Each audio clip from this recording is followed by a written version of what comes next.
മഹാനായ നബി സല്ലല്ലാഹു അലൈഹി വസല്ലമ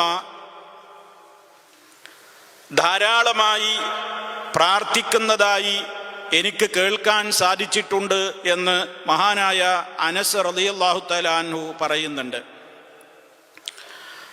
അല്ലാഹുമ്മ ഇന്നി അഊദു ബിക മിനൽ ഹമ്മി വൽ ഹസനി വൽ അജ്സി വൽ കസലി വൽ ബുഖ്ലി വൽ ജുബ്നി വളലഇദ് ദൈനി വഖഹരി റിജാൽ.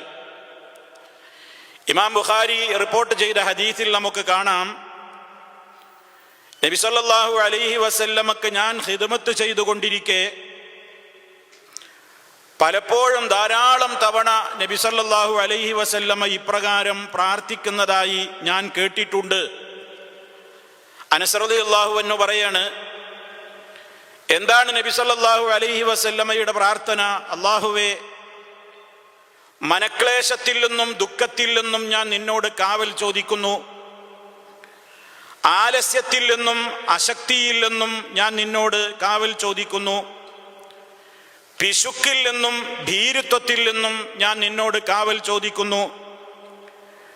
കടം കൊണ്ട് വലയുന്ന കടബാധ്യത എന്നെ പിടികൂടുന്നതിൽ നിന്നും, അതുപോലെ തന്നെ ആളുകൾ അവർ എൻ്റെ കാര്യത്തിൽ അതിജയിച്ച് എന്നിൽ അധികാരം നടപ്പിലാക്കുന്ന അതുകൊണ്ടുണ്ടാകുന്ന ചില ദൂഷ്യങ്ങളിൽ നിന്നും ഞാൻ നിന്നോട് കാവൽ ചോദിക്കുന്നു എന്നിങ്ങനെ അർത്ഥം വരുന്ന ഈ പ്രാർത്ഥന നമുക്കെല്ലാം സുപരിചിതമാണ്. നബി സല്ലല്ലാഹു അലൈഹി വസല്ലമിന്റെ ആ പ്രാർത്ഥനയിൽ മനക്ലേശത്തെ സംബന്ധിച്ച്, ദുഃഖത്തെ സംബന്ധിച്ച് കാവൽ ചോദിക്കുന്നുണ്ട്. അതുപോലെ തന്നെ കടം വന്നു കുമിഞ്ഞുകൂടുന്ന, കടത്താൽ ഭാരപ്പെടുന്ന, അത് മുഖേനയുണ്ടാകുന്ന പ്രയാസങ്ങളിൽ നിന്നും കാവൽ ചോദിച്ചു കൊണ്ടിരിക്കുന്നുണ്ട്. മനക്ലേശം പല കാരണങ്ങളാൽ മനുഷ്യന് സംഭവിക്കും. അതിലേറ്റവും മനുഷ്യന് മനക്ലേശം ഉണ്ടാക്കുന്ന ഒരു കാര്യം തന്നെയാണ് കടബാധ്യത കാരണത്താൽ ഉണ്ടാകുന്ന മനക്ലേശം.